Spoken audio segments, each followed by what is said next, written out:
Tapi dalam beberapa tahun selepas tu dia jadi jutawan balik. Siapa? Abdul Rahman bin Auf. Sebab apa? Dia pandai berniaga. Otak berniaga ni kata, pergi mana-mana, campak mana-mana, mesti nak berniaga juga. Kan kita kadang-kadang ada kawan macam tu, pokok mana? Apa saja. Dia memang kepala berniaga. Benda apa dia bagi, dia boleh berniaga. Siapa? Bukan Abdul Rahman bin Auf. Walaupun dia datang Madinah dalam keadaan bukan kosong, ditawarkan oleh orang Ansar, wahai Abdul Rahman, kamu ni berniaga, tengok-tengok. Tak modal, aku bagi modal. Kata tak payah, aku tak nak modal. Yang aku perlukan hanyalah beberapa dinar untuk aku membeli seekor unta, dan aku akan pulangkan balik seperti mana yang kau bagi. Dia kata dia nak pinjam sikit duit sikit, tapi dia akan bagi balik dalam masa tempoh sekat. Dia nak beli seekor unta. Dia beli seekor unta, tuan-tuan, dan dia balik jual unta tu balik pada harga yang sama. Contoh, dia beli unta 5 dinar, dia jual harga 5 dinar juga. Kalau ikut logik ni mana untung? Kita beli kereta harga 20,000, jual balik 20,000. Mana untung? Letih lagi, nak kena beli, nak kena rambat, nak kena tarik. Tapi hebatnya Abdul Rahman bin Auf, dia memikirkan apa yang dia ambil daripada unta tu, iaitu tali unta. Dia beli unta bersama dengan tali, tapi dia jual unta tanpa tali. Dia jual unta tanpa tali, dan dia buat perkara yang sama selepas itu. Dia beli unta, dia ambil tali, dia jual balik unta dengan harga sama, tanpa dia ambil sedikit untung. Yang dia ambil apa? Tali sahaja. Sampai kata satu ketika penduduk Madinah kehabisan kesemua tali unta. Sebab tali unta dia sangat-sangat penting. Kalau tak ada tali, mana dah tali unta semua. Dia seumpama salah satu aksesoris, macam kuda lah juga. Last-last, apabila orang Yahudi dah tak ada pilihan, maka dia terpaksa beli tali daripada Abdul Rahman bin Auf. Sebab apa? Pada ketika itu di Madinah tak ada seorang pun ada tali unta kecuali dia. Itu antara orang bijak lah kata. Kalau zaman sekarang dah kena tangkap lah dengan KDM. Pasal apa? Simpan. Tapi gula lah. Tapi ini orang kata zaman dulu dia lain. Baik. Jadi tuan-tuan, itu sedikit sebanyak tentang pengorbanan sahabat-sahabat baginda radhiyallahu anhum ajma'in.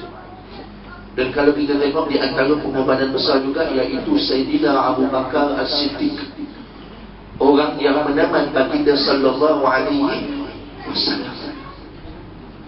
Tuan-tuan, Sayyidina Abu Bakar ni juga adalah seorang businessman, tuan-tuan. Sebab tu bila ditanya kenapa sahabat-sahabat yang hebat, sahabat-sahabat yang agung seperti mana Sayyidina Abu Bakar, Sayyidina Umar, Sayyidina Utsman, Sayyidina Ali, 4 khalifah Ar-Rasyidin, kenapa mereka tak banyak hafal hadis? Ada orang tanya, kenapa mereka yang banyak hafal hadis? Abu Hurairah, kenapa Abdullah bin Umar, kenapa Abdullah bin Abbas?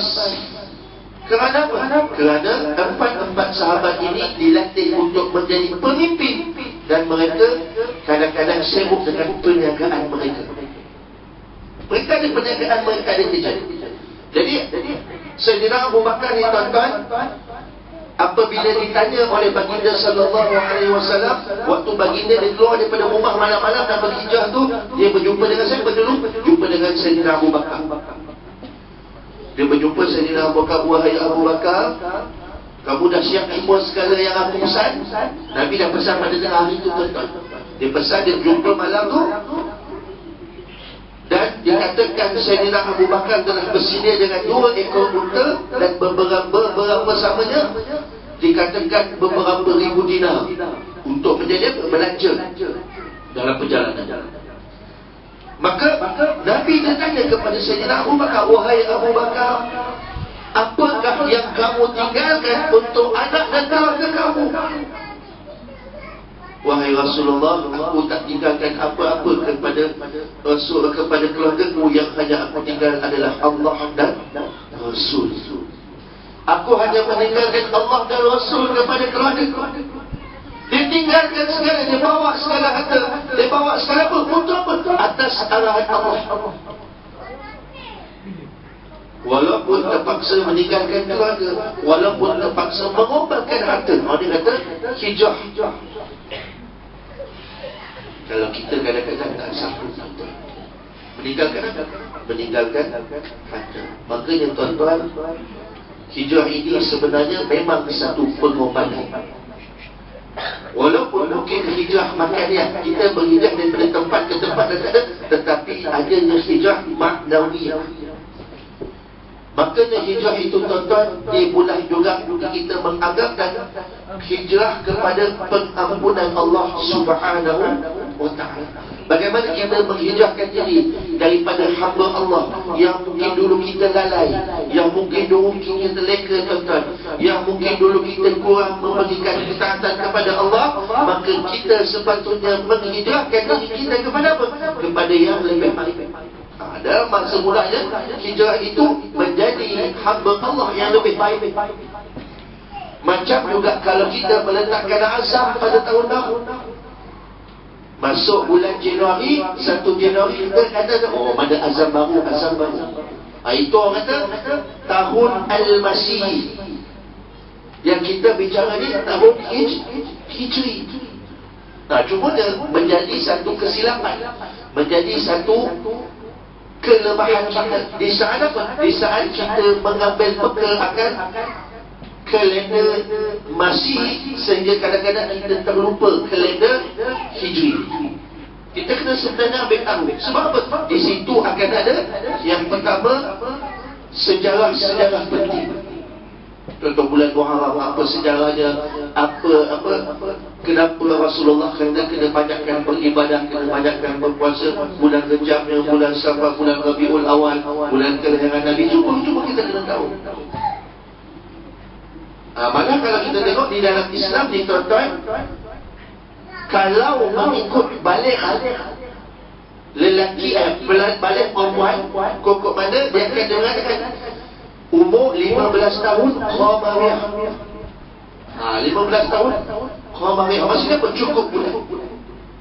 Dalam Islam ni dia tengok kepada matahari, tengok kepada bulan. Tapi kalau bulan masa kalender Masih, dia akan tengok kepada matahari. Kalau Islam dia tengok bulan. Cukup 12 bulan? Cukup. Sebab itu kalau kita tengok setiap bulan Hijri, dia hanya ada 30 dengan 30, ada 29 dengan 30. Dia takkan sampai 31. Dia takkan lebih daripada 31. Tapi kalau bulan tahun Masih, dia akan ada 30, 31. Dan kadang-kadang bulan Februari ada 29 ataupun 28. Sebab itu kalau dalam tahun Islam, dia sedikit lagi daripada bulan Masih Hijri. Baik. Itu orang kata perkongsian sedikit tentang bulan. Kalau nak cerita tentang bulan Hijri dengan Masih, itu kan cerita panjang. Tak habis lah. Memang 3 hari 3 malam dah kita berkampung ni. Baik.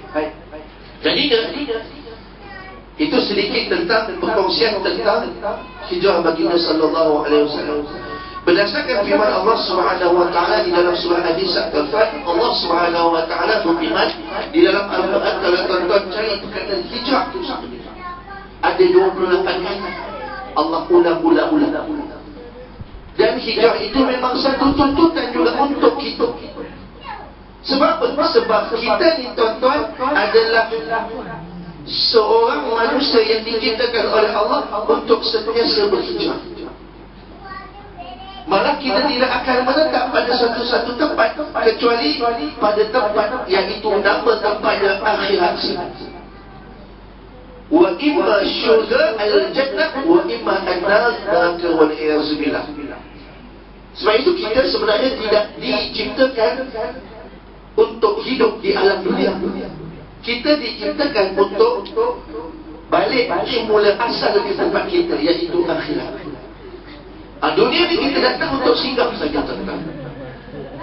Dan malah kalau ikut pakar ni tuan-tuan, kita ni tak pernah mati. Kita tak pernah mati tuan-tuan.